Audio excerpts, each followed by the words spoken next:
Welcome to our 9 Minutes Enough, our Region 9 Ed Tech podcast, where we're going to dig into a topic and see if we can cover it in 9 minutes or less. Absolutely. I'm Christy Johnson. I'm Brady Dalton. And we are going to tackle today an idea of kind of looking back to look forward. I know we've all heard that saying, you don't look back because you're not going that way. But I think in technology, it's kind of important to remember, like, where did we come from? And it helps us see kind of the perspective of where we are now.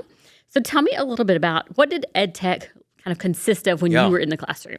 There was no such thing as ed tech. I think we would maybe get something checked out every once in a while. We'd go to the computer lab, maybe once a week, maybe daily. I think that probably evolved as we did it. And then obviously, like, we had the overhead projectors with the clear film. I think it was mostly used in like math. I mean, surely other classes as well, but I feel like math is where I remember it the most. And that was technology back then. Like, you could see something on the screen, it's crazy. And like, I remember that they would have us go up there and it'd be like our job to do it. And you're like just staring into the screen. You don't even know what you're writing, but you did it and you couldn't see for the rest of the day. Definitely spotlight, right? Yeah, like absolutely. a whole nother meaning of spotlight. There was definitely heat coming off that for sure. Oh, for sure. Yeah.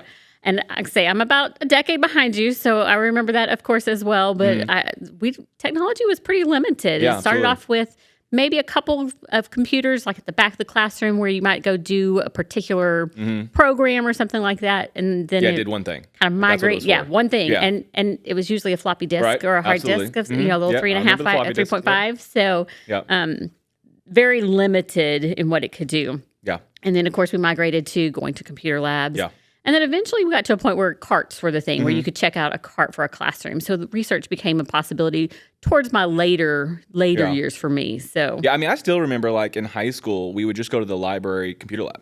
Yeah. Like, if you were going to do a project, it was like 50% of that was you're checking out the book still. And, like, you might go and find, like, some online, like, platform. It wasn't Google. I don't remember what it was.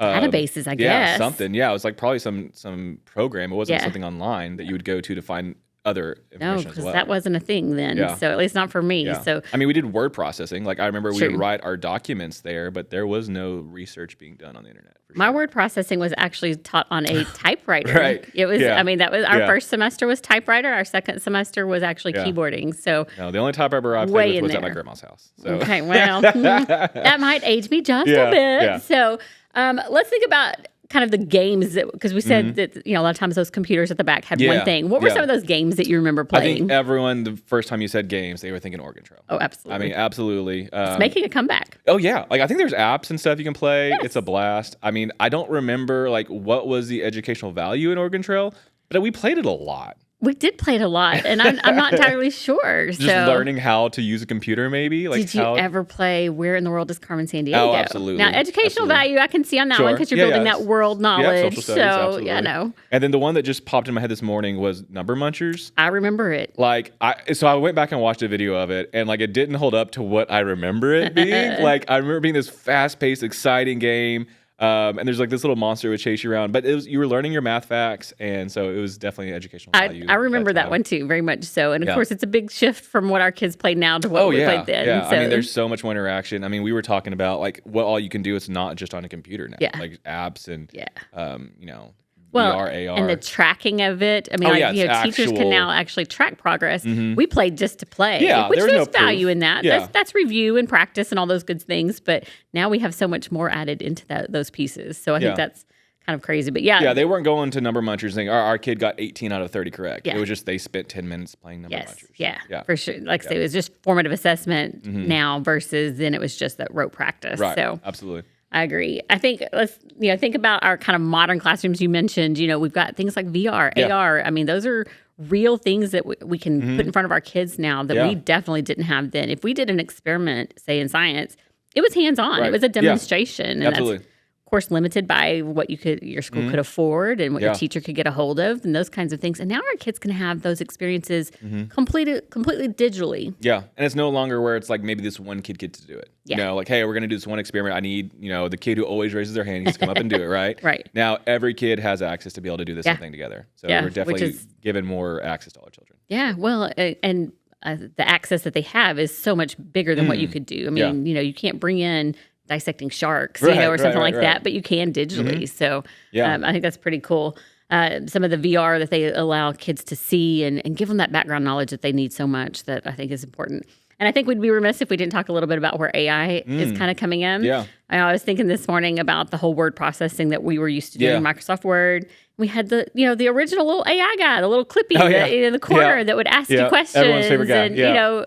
And, I'm not sure where he went, but he's retired somewhere. Somewhere he's chilling. But that was kind of like that precursor to what we now see as AI, where something is prompting and asking questions, and so many of our tools have those things built in now. So I think AI gets a scary reputation sometimes. Sure. People are a little leery of it, but it's nothing that we haven't seen before. Yeah, it's no different than like the first time we got the internet in classrooms. Like, what were our kids going to do? How are we going to protect them? It's the same thing. It's just learning best practices, is learning how to take care of what we have and how to best manage it. Yeah. And but I think it's going to do the same thing that Google did. It's just going to open up our kids to a whole new world, let them experience things they've never experienced before, do things that they never thought they could do. Yep.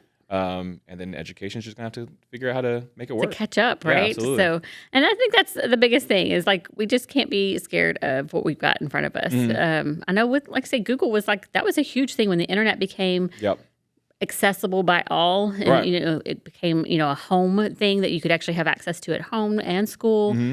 We of course know that led to a huge gap for a while. Absolutely. And so really, I think now we're able to kind of close that gap a little bit with the accessibility of the internet. Yeah, because I know, like, I'm thinking, like, just going back to when I was in school, like, I was lucky enough to have a computer in my house, and so I could work on a document when other kids could only do that when they were in school. So they're already behind. They don't have the same time that I have to work on things.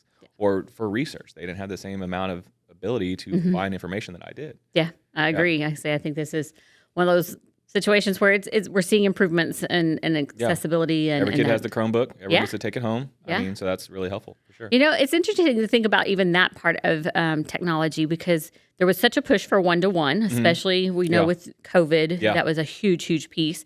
We're actually seeing a little bit of a swing back towards keeping those devices on campus. And I think that's really interesting to see that we're shifting just a little bit. And I think that's how any kind of adoption of something kind of comes in. We swing that one curve. Way, and then we have to kind of swing back just a little to find a happy medium. So I think that maybe they're just like not realizing what is the need of having it at home. Yeah. I think every kid these days has a cell phone. They have access to what they need at home. Are they actually getting educational value at home with a Chromebook? And I think that's probably the biggest concern. And of course, we know that when devices go home, the damage tends to be a little greater, just having them move. Less control. Less control. Those things are going back and forth.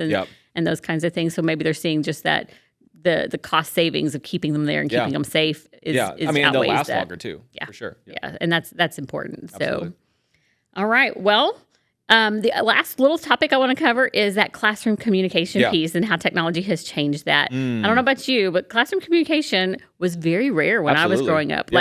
Well, you hoped it was, right? You hoped it was, and that was the thing. You hoped it was. Because if you were getting contacted at home, like it was a problem, and it was usually a note home in the backpack. That you had to carry, you had to personally deliver it to your parents. And now technology has made that so much easier and more positive, I think. For sure, yeah.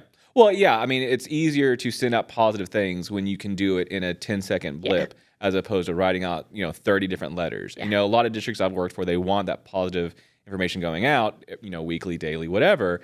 And it's so much easier to do that with mass communication. Absolutely. Yep. Social media makes it super easy, and all these tools and platforms that allow that to be instant. I think it's a really good thing to see the positivity of that. It does. There's some challenges, I'm sure, though. Like you feel like you're always on. So. That's true. Yeah. I mean, where's that disconnect? When are you no longer on the job? So setting those boundaries is important. For sure. Okay. Well, guess what? Yeah. I think we did Made it. 9 minutes to take a look back into where technology has come from. And as we kind of do these podcasts, I think we'll explore where it's going and look at some things in the future. So there'll be new exciting things to talk about. All right. Cool. Well, cool. Until next time. Thanks.